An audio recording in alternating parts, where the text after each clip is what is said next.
Welcome everyone and good afternoon to the webinar today on Neighbourhood Forums. My name's Karen Alcock, I'm the MD of Canada Consulting and will be moderating today's session. I'm joined today by an esteemed panel. If I could just quickly go through who they are. It's Matt Bell, Director of Corporate Affairs at Grosvenor. Matthew Bennett, who's the Chair of Soho Neighbourhood Forum. Hello. Simon Backett, Chair of Knightsbridge Neighbourhood Forum. Michael Clarkson, City Planning Policy Team Leader at Westminster Council. And finally, Councillor Elizabeth Hitchcock, who is Deputy Cabinet Member for Business Licence and Planning. Welcome. So very briefly, we have an hour session today to talk with Westminster Council, Neighbourhood Forums, and you, the property industry, on the role of neighbourhood forums, and most importantly, how early engagement and collaboration with local communities can support the City Council's vision.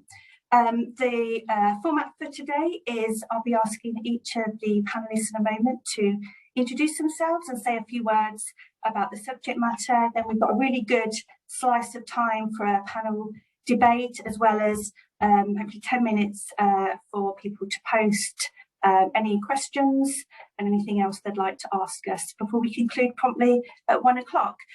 Finally, WPA with NWEC in partnership with Canada has produced a handy guide which we'll be emailing to all of you after the session and putting on websites, which explains all the 15 neighbourhood forums in Western City Council and their role and details of how to work with and speak to them. So if I can start with you, Matt, and then I'll ask each of the panellists to follow on directly after the last speaker. So over to you, Matt.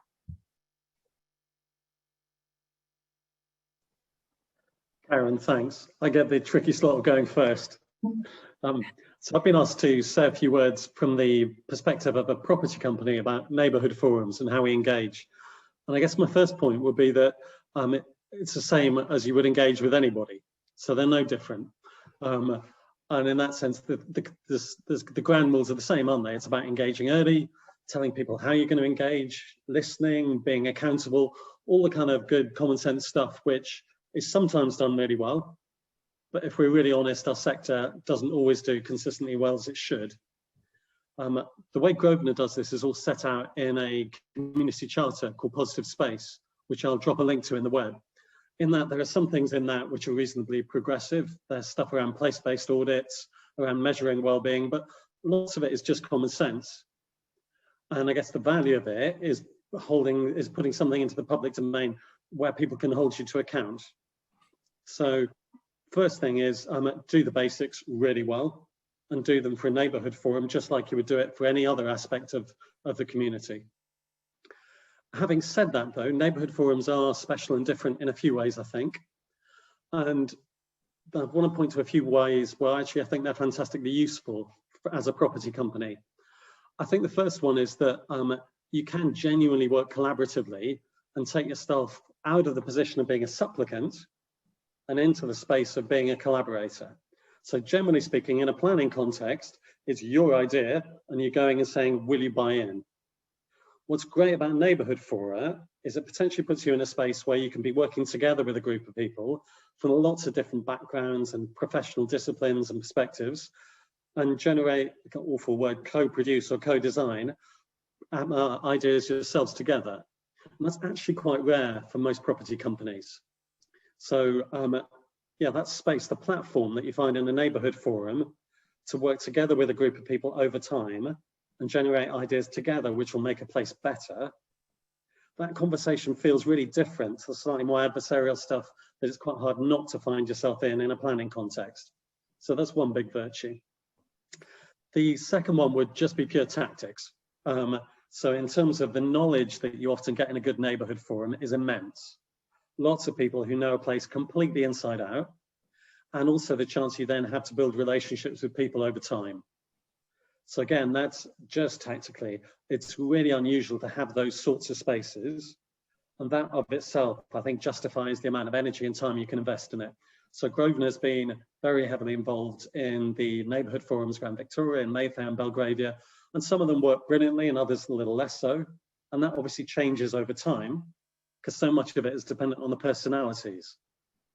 but that's probably true of everything.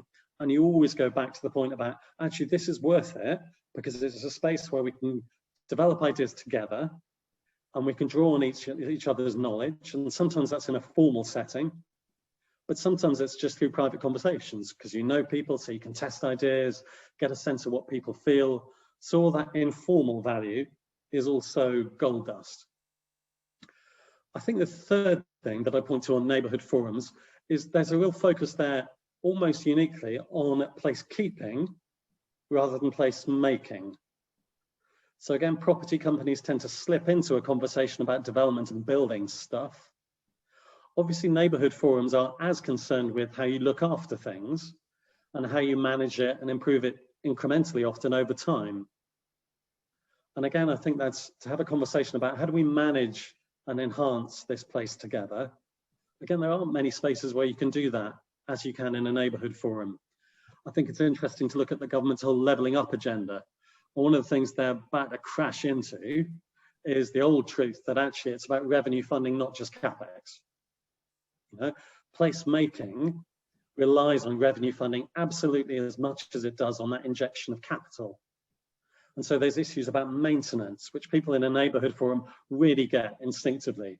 Very quick to think about, how do we look after it? How do we manage it? How do we maintain it? You know, who's going to pay for that? Is it a public sector responsibility? You know, is it a private sector one? And a slightly more long-term view is, I think, another great value of it.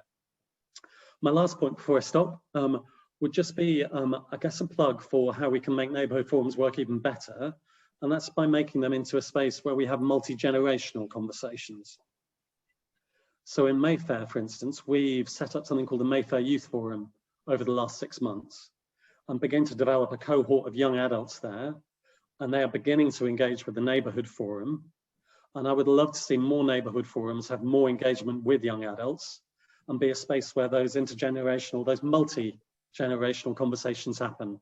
So that might be a bit of a nudge, but we're a big fan. I think they can work fantastically well, and they're quite unusual. There aren't many spaces for a property company where you can have these kinds of conversations. Thanks, Matt.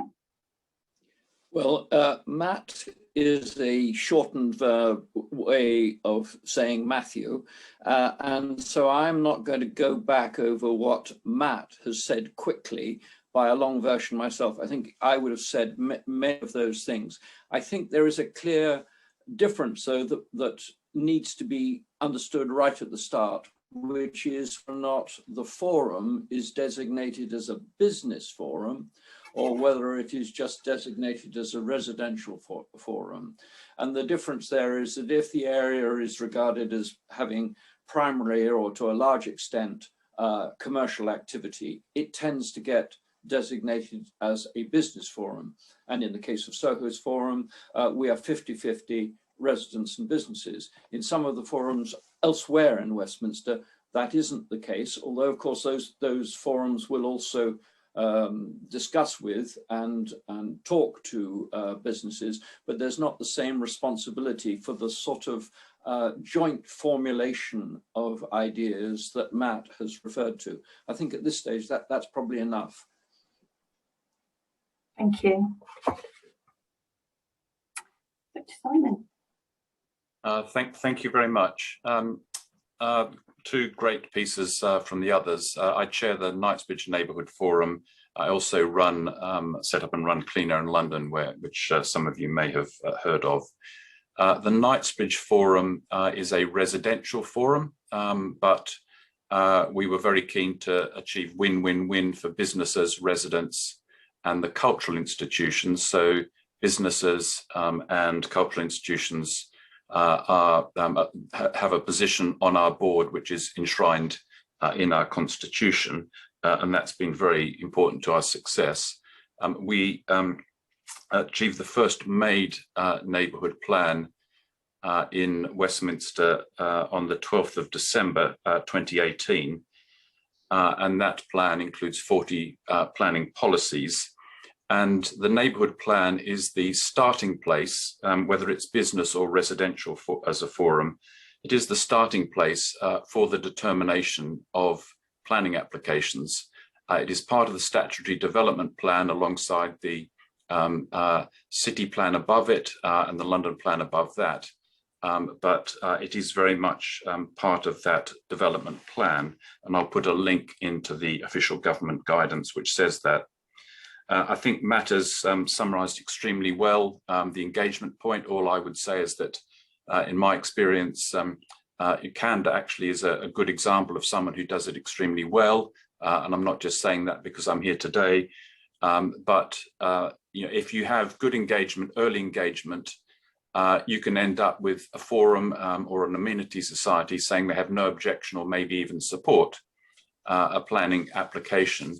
And if you don't do that engagement as well, you can easily end up with, let's say, 200 objections to a planning application. I won't give any examples, but take your pick which route you'd rather go down. The Neighbourhood Forum, Knightsbridge, we do have some best practice guidance on community engagement, but it does boil down to the things that Matt said. I'd just like to highlight two things in particular.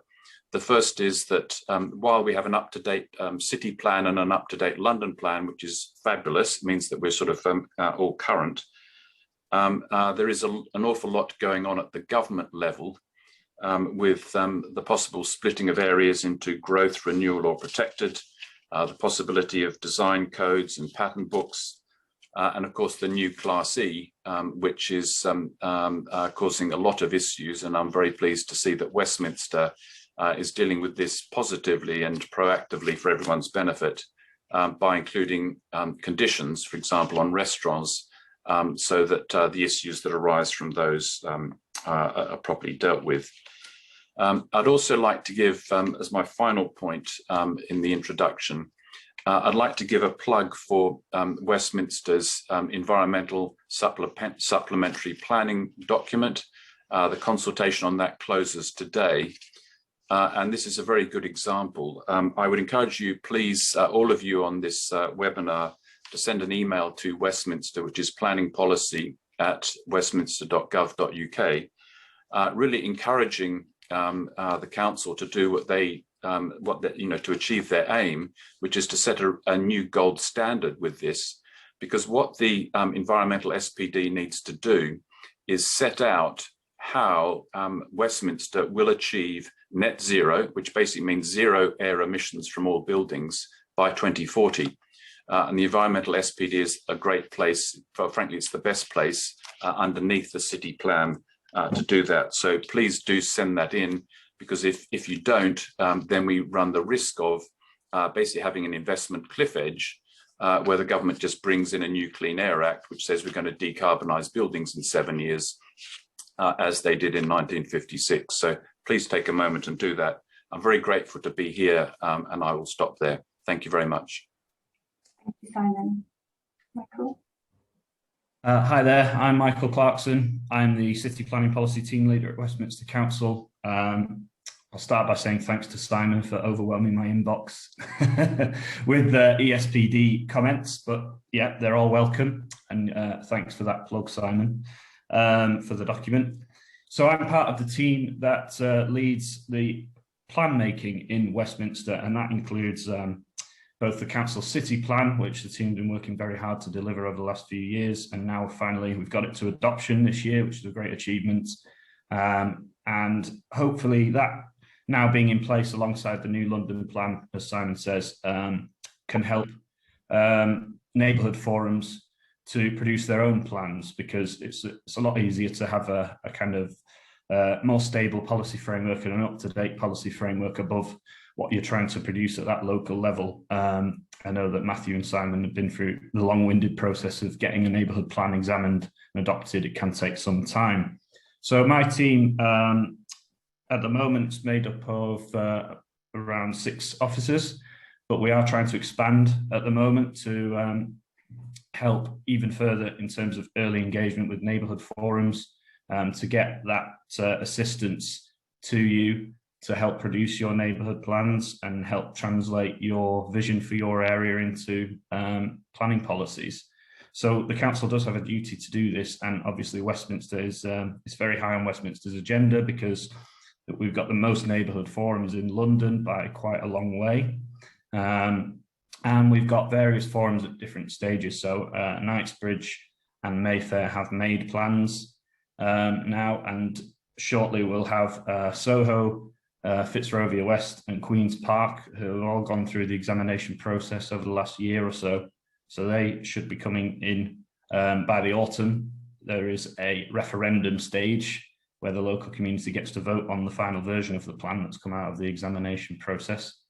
And that is basically the final stage before it becomes part of the development plan, as Simon said, giving it basically equal weight with the city plan and London plan in terms of starting point for decision making. So I would encourage anyone who's wanting to submit an application in those areas to read those plans thoroughly, as well as the city plan and London plan, because they do make up the development plan, and those policies will be used in decisions by our planning officers.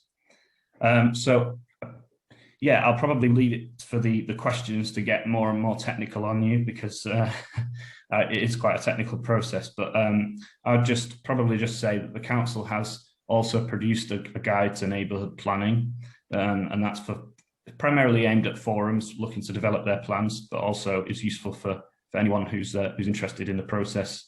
And also to say, following on from Matt's comments about engagement by developers, that the council is trying to produce some early engagement guidance as well. I think it's been consulted on.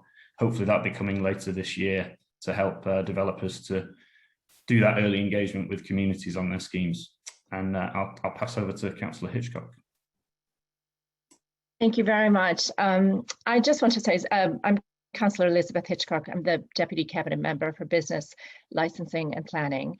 And although some of the points have been covered by the other speakers here today, I just want to come to this from really a point of encouraging good relationships and communication between you, the developers, and all the stakeholders that are involved in the process. So the ward members, obviously the council itself, the amenity societies, and the neighbourhood forums. It is absolutely crucial. And I've seen it time and time again when developers choose or don't think that engagement is necessary in that way. That's when things really do fall apart. And as Simon had mentioned earlier, it is so much easier and so much better to have a group saying that they're absolutely for the development, as opposed to endless representations against it when developers have not engaged.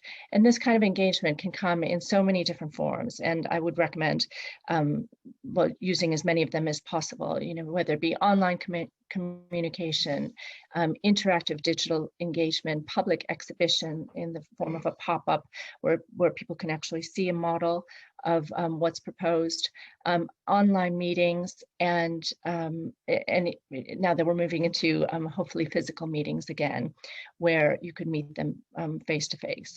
And really, there's no amount of communication that is too much, and it does really pay dividends in the long run to do so.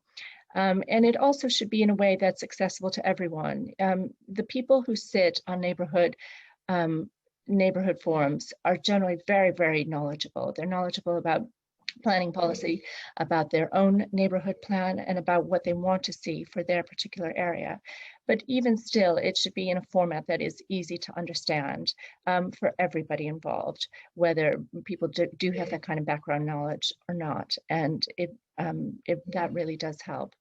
And I just want to conclude by saying that, whether you are a large landowner like one of the great estates, or a much smaller developer, that really you must engage early and thoroughly in the planning process. So by the time your application will come to committee or come to being submitted, that really all the kinks and all the objections will have been worked out, and you will have a good idea of everybody will have a good idea of what it's to be, and then hopefully you see success at the end of it.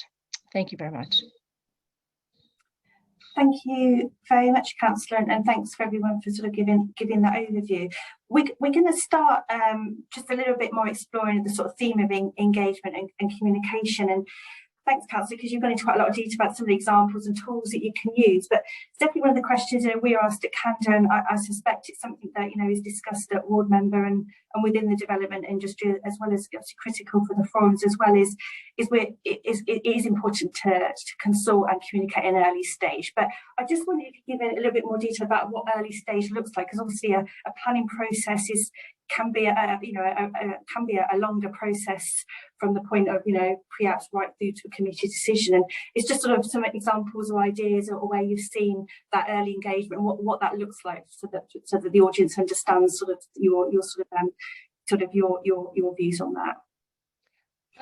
What I've seen are some of the examples that I've mentioned, and it does require a lot of organization and probably some financial outlay to have these kind of things, to have pop-ups, to produce a website, to produce and to host meetings where you can take questions. But all of these things are incredibly important.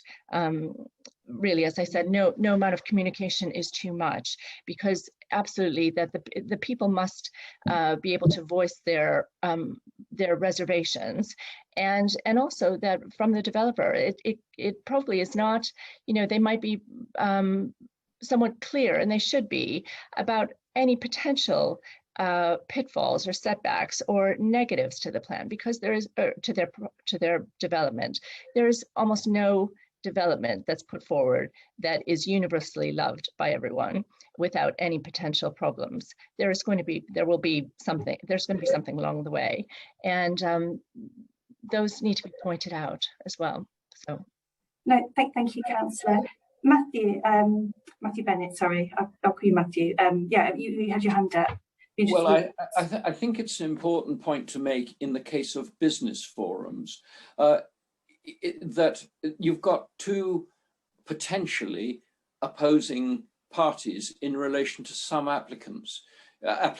You've got residents and you've got businesses. And in the case of the Soho Neighbourhood Forum, we have said that we will not comment on planning applications, because it could potentially tear the forum apart, with people having completely different views about the value of that. And I think that you often find that in business forum areas, the amenity society is able to articulate the resident point of view very well. That isn't to say that the resident point of view isn't strong within the development of the neighbourhood plan itself, but I think there is a tension between the role that residents feel, and let's face it, I mean, many residents regard development as a complete bane in their lives, and quite often, I share that view. I think we live in a very intense city, and making it further intense is not always the most sustainable or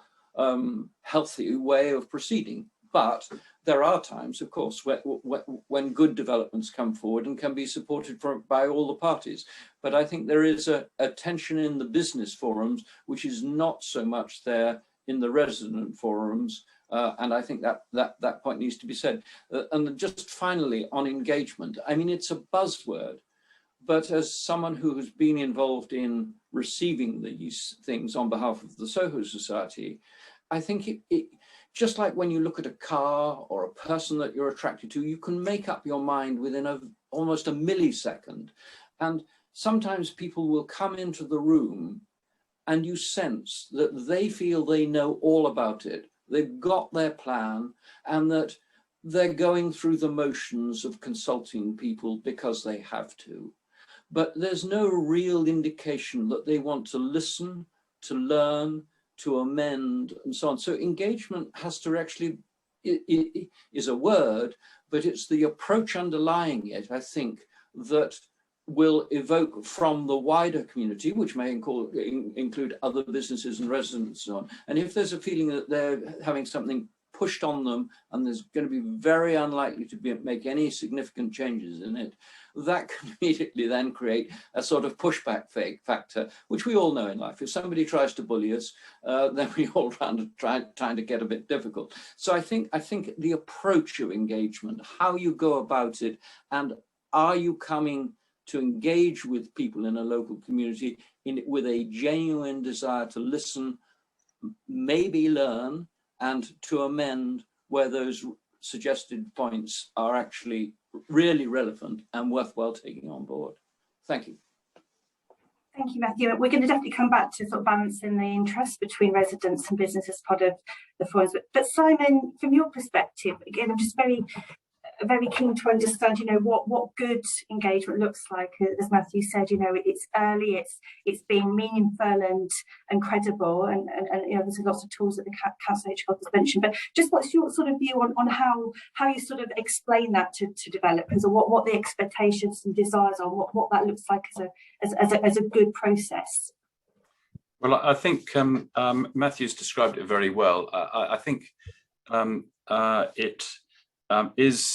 I think first of all, I think it's important to sort of map out the stakeholders. So the amenity societies really, you know, typically comment on every planning application. The Knightsbridge Neighbourhood Forum, our adopted plan, our made plan, specifically said that we would aim to comment selectively on significant planning applications. And we will always, of course, listen very closely to what the amenity society has to say, you know, when we do that.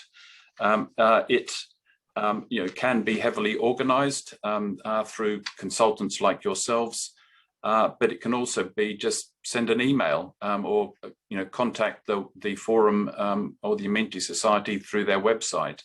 But it does need to be genuine engagement. So contact early, but also, you know, show that you are, you know, ideally demonstrate, or you know, that you are actually addressing the made neighbourhood plan policies, and do it in a timely way. So that's all I would say. Thank you. No, thank you. If there's no other comments from the panelists about sort of engagement and, you know, what that looks like, which you sort of know when you know what good looks like when you see it, but it's often hard to sort of codify it for people who maybe haven't gone through the process. I think that's been really helpful, some examples and sort of the approach. So I was just going to move on to sort of the balance of the interest between different stakeholders, which Matthew Bennett, you touched on. So maybe, Michael, if I can start with you on what the council's view is on how you balance the interests of businesses and residents as part of a neighbourhood forum sort of approach. Yeah, it's an interesting question. I think, first of all, I'd say that obviously the process is very much led by the neighbourhood forum. It's something the council does want to help in terms of how you might engage with both businesses and residents in the area. In terms of the initial designation, obviously as a business forum or a resident only forum, we do look at the application documents that have to be submitted when the forum's first designated to see the balance there. And the council, yeah, obviously has to make a judgment about if it is a predominantly business area, as Simon and Matthew have said. In terms of the actual plan making process, it is up to the forum how they do that, but they do have to submit a statement as to how they've engaged with their community on their plan.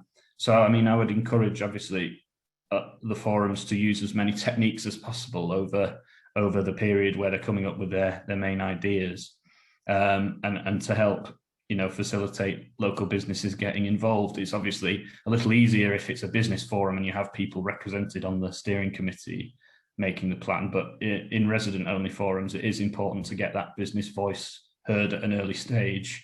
And then, you know, that hopefully should enable the policies to evolve with those interests balanced, you know, and represented through the whole plan.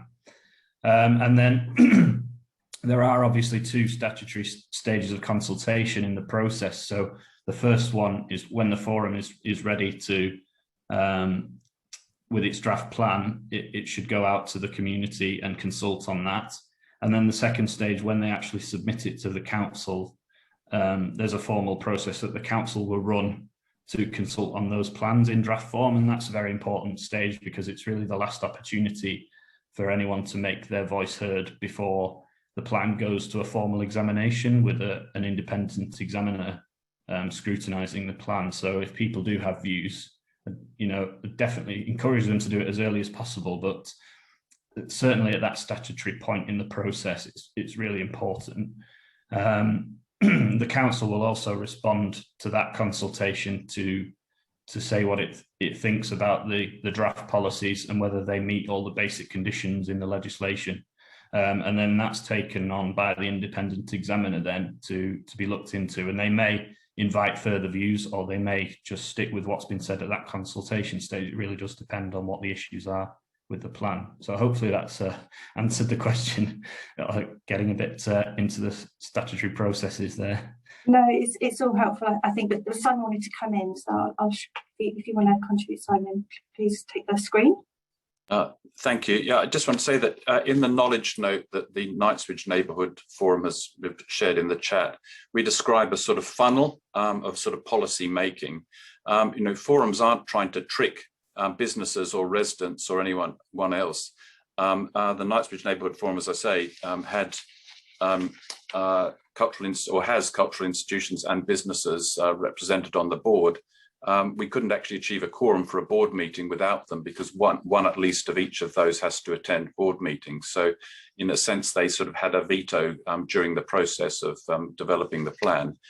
We went through about 6 stages of consultation, producing the plan, including the 2 that Michael very rightly highlights, the 2 statutory stages. There are about 50 comments on the first consultation and about 100 on the second. And we had to go through and demonstrate to the examiner that we'd addressed all those comments. So, and once you end up with a made plan, our job is to sort of, I guess, bring it to life is the way I describe it. We're not trying to trick people. It's written there in black and white. So please do read it and check you've complied with the policies. Thank you. Yeah, Matthew, and then maybe I'll ask Matt to say a few points from his perspective as developer. But Matthew, over to you.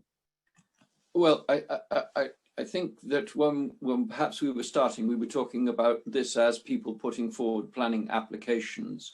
And I think that what Simon and I have been describing is the process of building a plan. Now, in the case of Soho, we decided to do that bottom up. There was a feeling that if we went out, raised lots of money, probably from property companies, they would have undue influence on that process. So we decided to do it on a very small budget, but to do it bottom up. We held many rounds of public consultation, and on the last one of public consultation, we had over 3,000 comments to go through. So it was very soundly based in terms of knowing what the public and the community wanted. And from that, the actual policies were derived. So as Simon says, there is no way in which people hoodwinked. We were trying to put forward the ideas that they had put to us. However, an ordinary person in society doesn't know what is a town and country planning matter and what is an issue for their local community. So in our plan, we've also got some non-statutory recommendations, because you can't go out and consult people and then say, well, that's not a planning matter, so ignore that, because that just builds a sense of cynicism in people that public consultation doesn't really mean anything. If I say something they don't want to hear, they don't do anything about it. So I think that consultation in making a plan, so I suppose I'm speaking more to people who are in that stage, I think it is worthwhile going out and consulting very widely, but people will not have a great deal of knowledge about what Michael was saying was the technical process that is neighbourhood planning, but you can gather all those ideas and build a picture out of which you build the policies which seem appropriate to Westminster's plan to town and what is called town and country planning.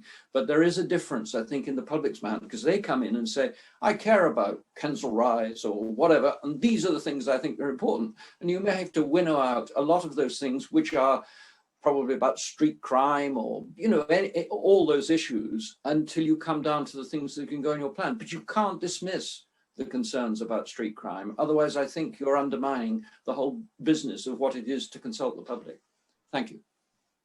Thank you. That's a really important point. I'll let Matt come in. I think all I would add, just maybe Matt, if you comment on this. Obviously, we, as the Consultation said, we're hoping to move back to more face-to-face engagement. But the last year, it's been challenging for us to meet and talk in lots of different ways. So it'd be interesting just on how you keep that sort of collaboration and discussions going in the past year, but also, you know, how you build on those relationships with sort of the comments we've already heard on sort of good practice, and particularly in the chat box, I'm obviously seeing a lot around, obviously, you know, discussions and collaboration, and how that's all pulled together within the sort of process once the plan is effectively agreed with the local authority.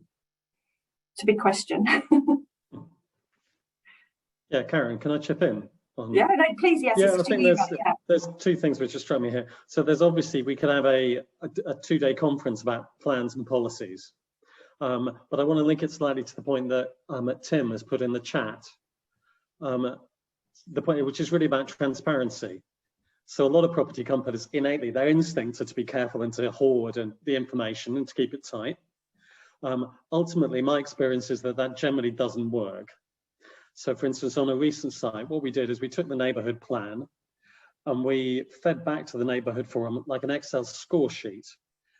So we broke down the plan into its constituent parts, looked at our proposal, our application, and listed it out against all of them, scoring it where it scored really well and where it didn't hit the mark so well. So it was really clear. Their plan, we thought about it, this is our proposal, and there's a narrative against each element of it, and we're happy to be completely open about where it really nails it and where it doesn't. And that immediately produces a completely different kind of conversation. And I want to link that to the point Matthew made, which I thought was really interesting about, and Matthew, this is me paraphrasing, but how you can almost smell the attitude with which a developer comes when they walk in the door. And within property companies, there's 2 core issues at play. One is about the culture of community engagement, and whether it genuinely has status within the business culture. And some property companies absolutely embrace it. This is absolutely how we work, what we do, and lots of things flow from that. And others, it's kind of a necessary evil. And speaking to all the kind of property company people in the room, you've got to work out which side of that you're on or want to be on. And the second point allied to that is about the actual skills and capabilities that property companies have to do this stuff well at all. So I probably wouldn't say this to you guys, Karen, but so I'm always trying to keep the consultants to one side and say, guys, this is something we have to do and love and embrace and front. So you get your advice from the consultant, but you do it yourself. And what happens is that takes you into a place where you think, okay, have we got people who are any good at this? Have we trained them? Have we given them the opportunity to kind of work out what community engagement is about as a discipline and to help them to be expert and excellent at it?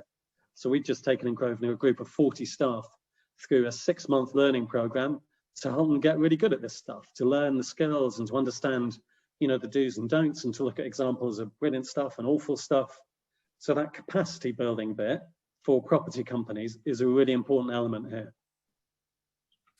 No, thank you. I might ask maybe Councillor about this. We've heard a lot obviously about the development industry, and I obviously completely agree with everything everyone said around, you know, skilling up and that collaboration, transparency, and that sort of deep, meaningful engagement. But just interested in, you know, what role that you feel the council has in helping residents understand the process, because obviously for the neighbourhood forums, you know, they're very, you know, informed, as you said in your introductions, but just interested in your thoughts about how to get to more the hard to reach groups that maybe you know, that good practice would suggest, whether it's younger people or those from different ethnicities or languages, and just sort of your view on that as a councillor, how best to go about that. And I suspect obviously ward councils have a really key role to play in that, but any thoughts on that?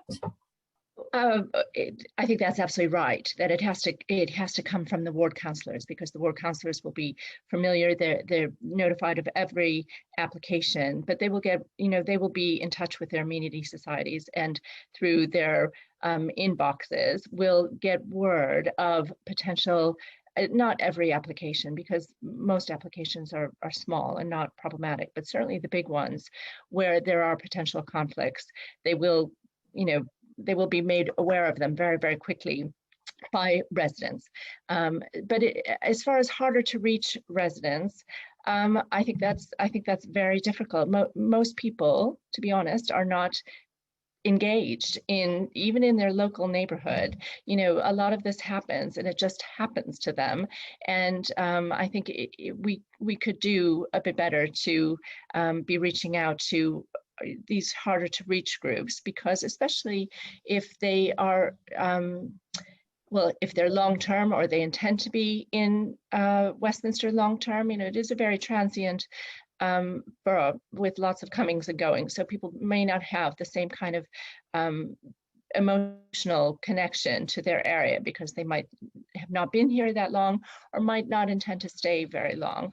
But for those people who do, it's vital that they have a say, or are at the very least aware of the changes, the potential changes that will be going on in their neighborhood. So as far as harder to reach, I think it really always has to be through the ward councillors, through leafleting, social media, digital engagement, to try and get as many people on board and that as possible, and just at least to have their contact details, and for residents to know that we exist. I think for lots and lots and lots of residents, they're not even aware. They pay their council tax. They might have a car and pay the resident parking. They might need the council occasionally for something, but the council's not forefront of their minds. So it is a big task, and I think we could probably do a bit more. No, thank you. So yeah, I'll let you come in, but yeah, obviously ward councils is a key part. But yeah, anything else on the sort of the balance between businesses and residents or wider communication, Simon? I think just more in terms of just the, let's say planning application sort of engagement process.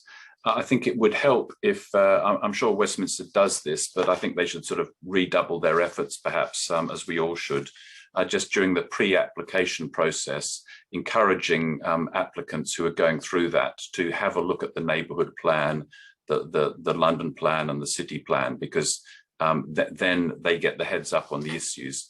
I would encourage, my general advice to developers, I would say, is, yes, of course, as Matt says, and there's a right time to start that process.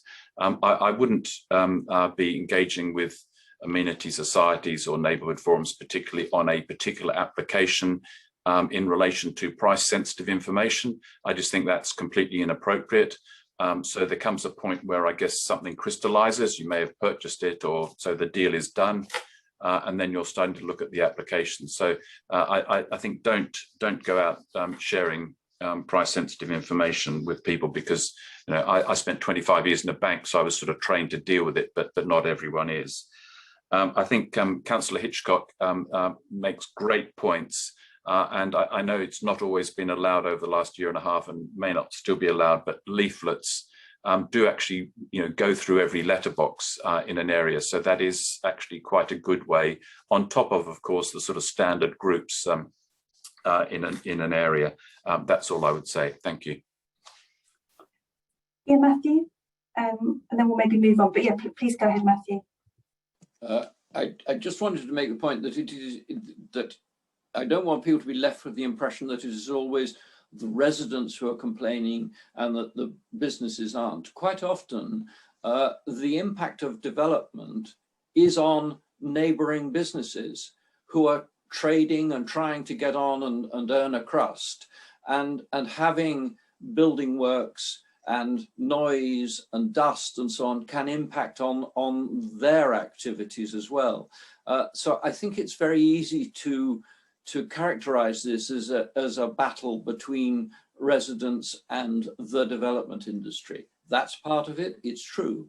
But I think it's also the need to engage with other people in the business world and to understand that for them, having a noisy drill going on, it can actually do lasting damage to their business. So I just would like to move away from what might be seen as a fairly simplistic residence v business, because I think it's real engagement is much more complex than that.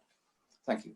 No, thank you. I think that's one of the key points around Neighbourhood Forum in terms of how some of them operate. We're going to move on to questions. So I'd encourage anyone who's listening, if they want to pop something on screen for us to respond to, please do.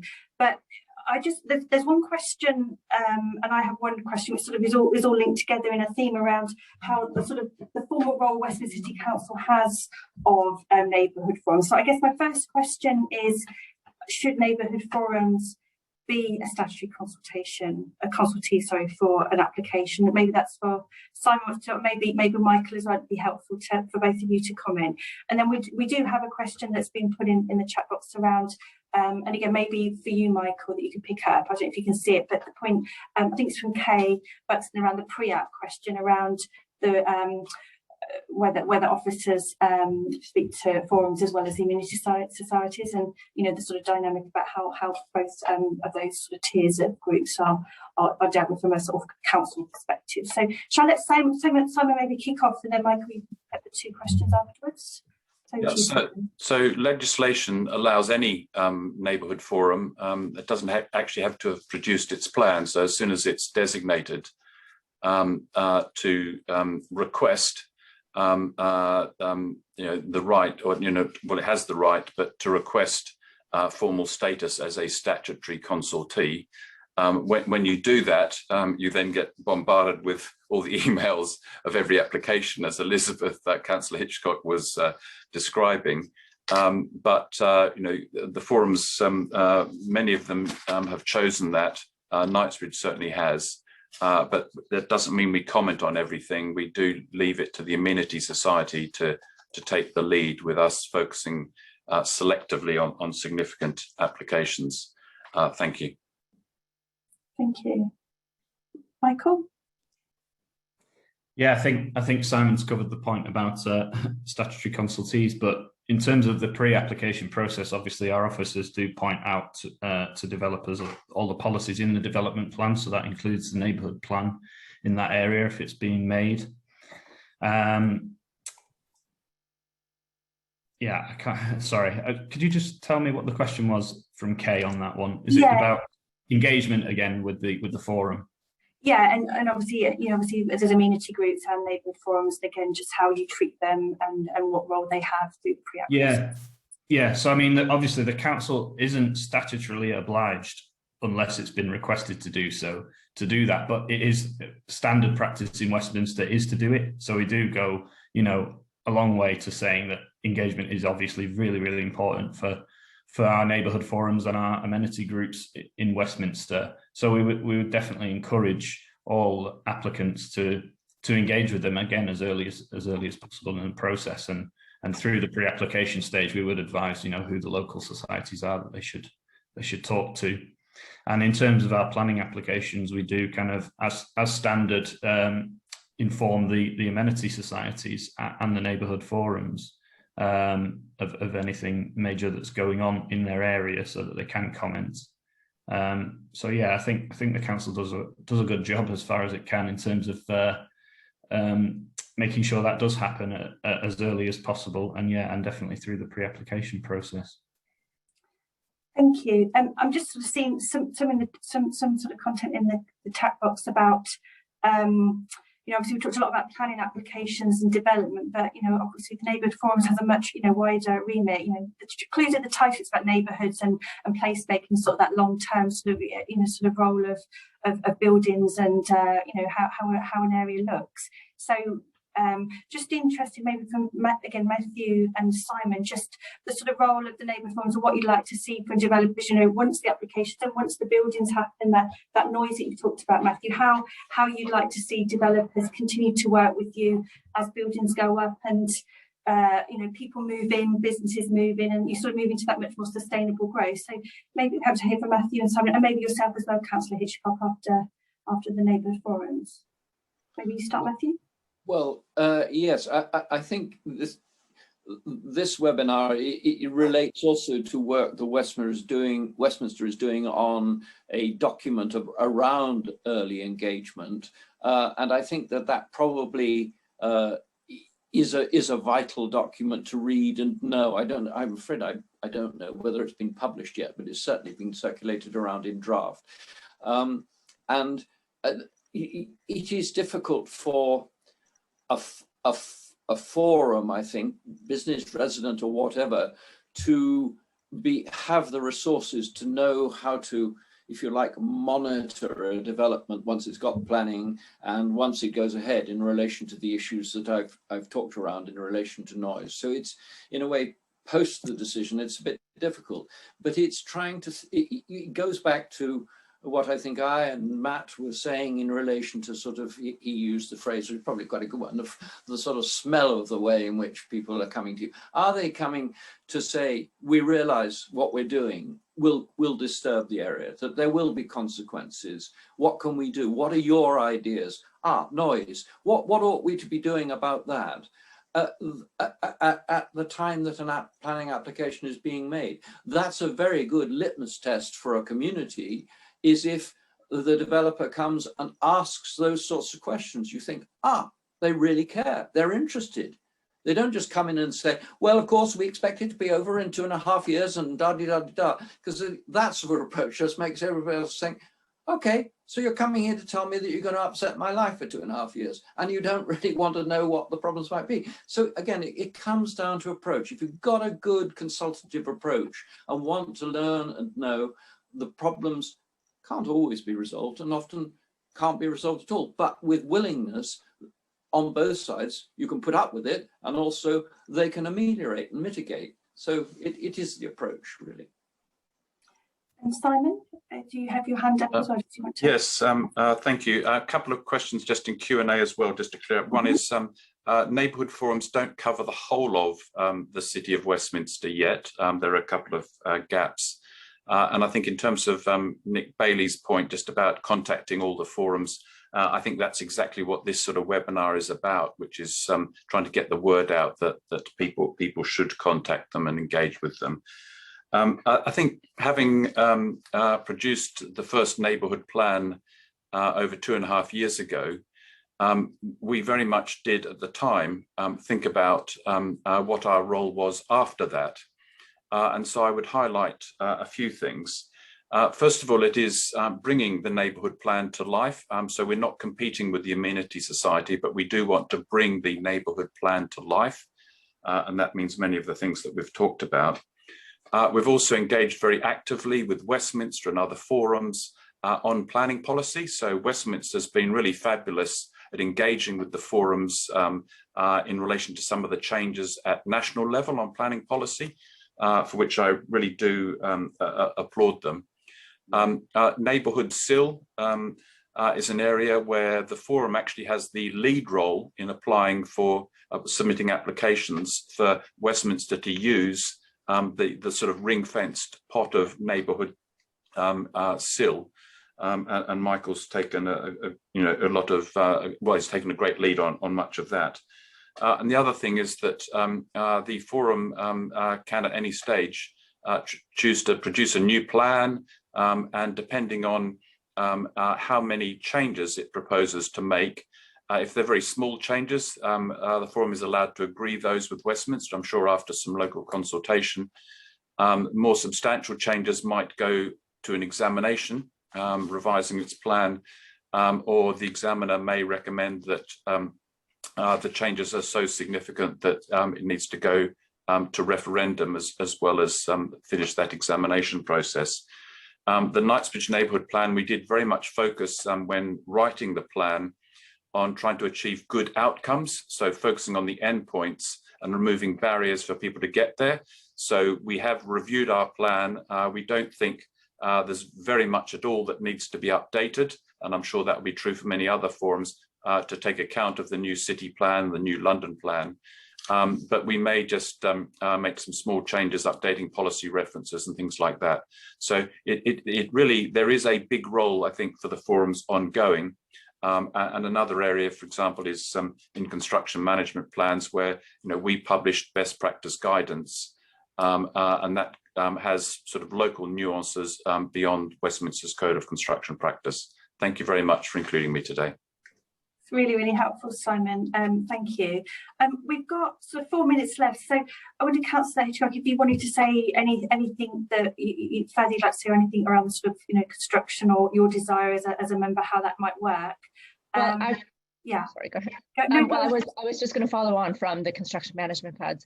Very often developers will continue to engage with the community throughout construction, and that is invaluable, because very often there will be heavy machinery, the road might be temporary closure, that sort of thing, and so that ongoing engagement, it should just not be in a pre-application time. It should continue through until the building is complete. I really do think that is the best way ahead. And of course, for that kind of engagement should really reduce the chance of residents and also businesses that operate nearby having to contact our planning enforcement officers.